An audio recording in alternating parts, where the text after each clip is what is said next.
Okay, today we're taking a look at a Actron Elite Auto Scanner Pro. This is part number CP9190, and I'll show you a close-up of that. So it comes in a blow molded case, hard case, and what you get inside is the CP9185 scanner. This is the top of the line scanner that they sell. Comes with this cable that connects to your onboard to your data port, and one end connects to the top of the scanner. And then it also comes with some connectors. I believe this is a connector for onboard 1 Ford product, and a connector for the onboard 1 Chrysler. This one is onboard 1 GM connector. And then you have your OBD2 connector, which all 96 and up vehicles have. Comes with a power adapter so you can connect this to your battery. Cigarette lighter adapter, or that can also be plugged into this battery connector. Comes with a USB cable. Now this has the USB port right on top here, and that's the power port. This can be updated online at the Actron website, so there's updates available for those. Comes with a software CD. So that's the contents. Okay, here's a comparison chart for the Actron products, and as of when I bought this in 2009. As of that time, the CP9190 was the top of the line scanner that they sold. And these are some of the features. Let's take a look at the chart here.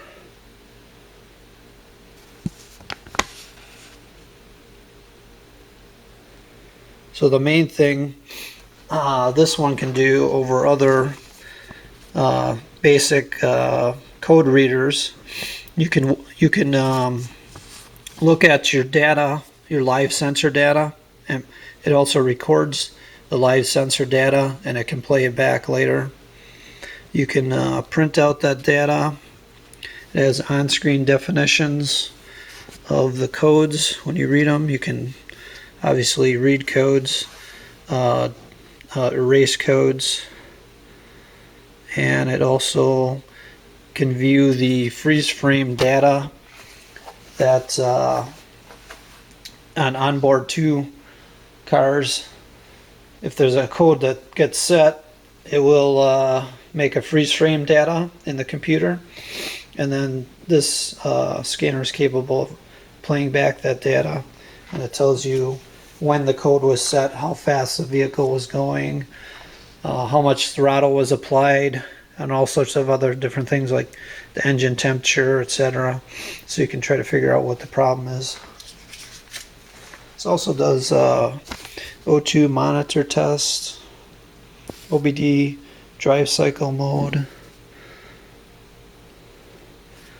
and it is up to date with the CAN protocol. That's the latest protocol for newer vehicles. So this basically does everything. I'm going to connect it to the car, and you can look at some of the live data streaming from the PCM. Okay, so when you plug the scanner into your vehicle, it will automatically boot up because it takes power from the onboard 2 cord here from the vehicle, and that powers it. But it also has a 9-volt battery in the back here. You can also power it with a cigarette lighter cable. So here's your menu when you first start up. And this is your help button. You enter your navigational buttons. Not sure exactly what this one is. And then you got a back button and a power button. Now I'm just going to go through some of the menus here. You have data stream, diagnostic code, special test, review data, print data, code lookup, tool setup menus. I'm just going to go through each one. And here's your sub menu, all the different things that are in that menu. Let's go back. Then you got your diagnostic codes. This is your sub menu for diagnostic codes. Go back, special tests menu. These are different functions for the special test menu.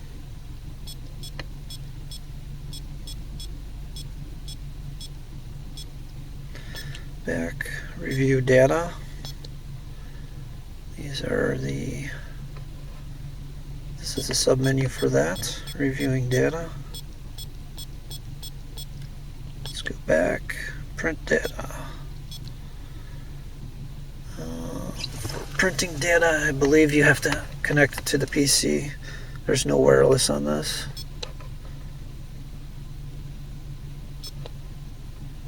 Code lookup.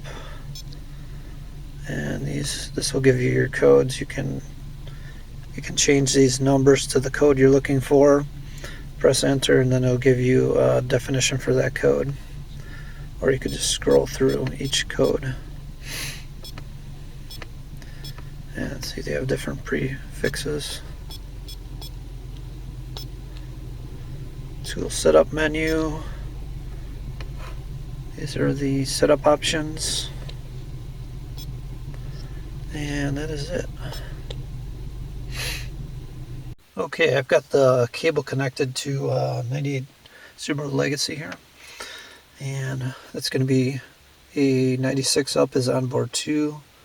So we're going to do that.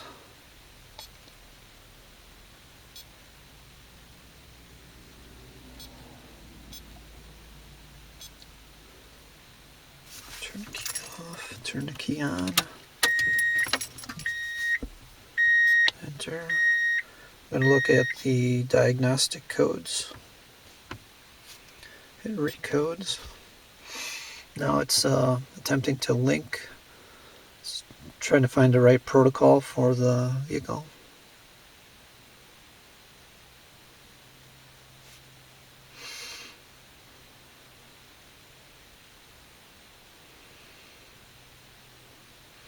Okay, it found the right protocol. Enter here.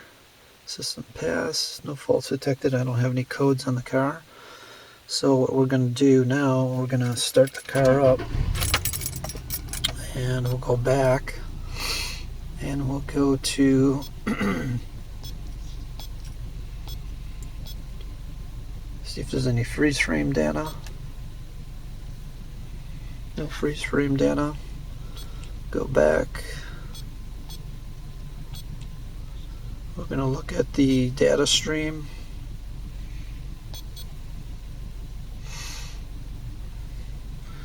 It looks like there's 108 parameters. Let's look at the entire list. Every vehicle is going to have a different amount of parameters based on the manufacturer and the year of the car and model. So we can scroll through all these different parameters. Just give you an idea of what's available.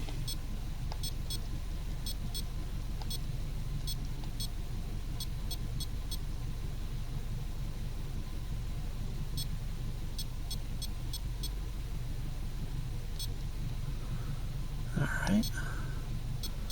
Let's look at There's the coolant temperature. Let's look at the throttle position. Is that 0? As I hit the gas, see that changes. Some other things you can do.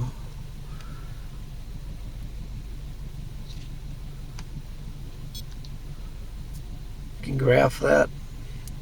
So right now I'm graphing the throttle position sensor. See, as I hit the gas, release the gas, this is the voltage.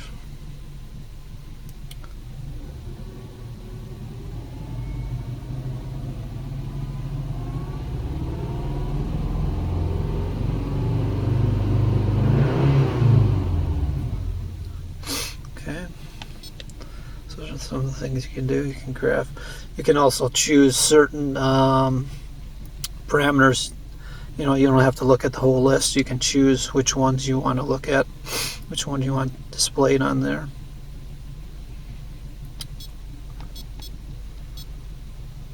Another good one to look at is your O2 sensor voltage. And if your O2 sensors are good, that voltage should switch between a low number like 0 and a high number. Should switch back and forth a certain amount of times. We can graph that to you'll see how it switches, and if it's switching with regularity, then you know your O2 sensors are working properly.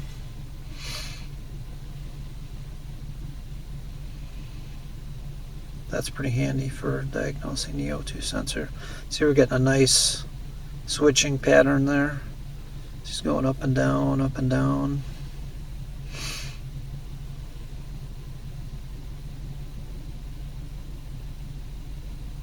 So that'll help you diagnose your O2 sensor. Okay, we're going to give an example of how you can record the data stream as the engine's running.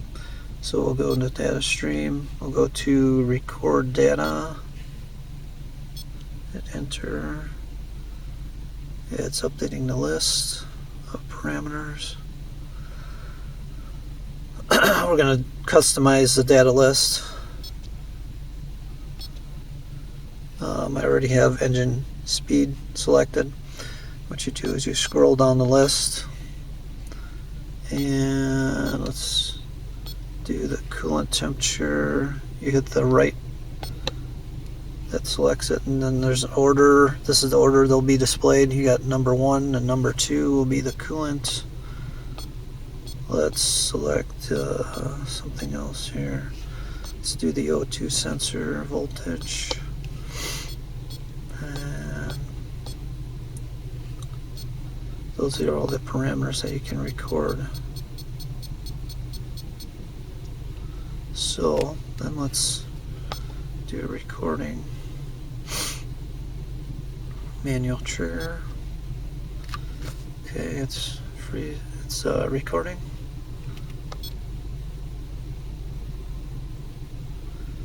And it looks like it will record up to 136 frames of data. We'll just record about 20. Playback. Yes. So there is your recorded data. There it is, graphed out.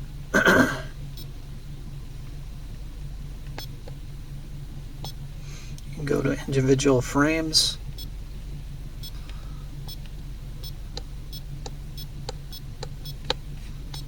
Back, let's go to the coolant.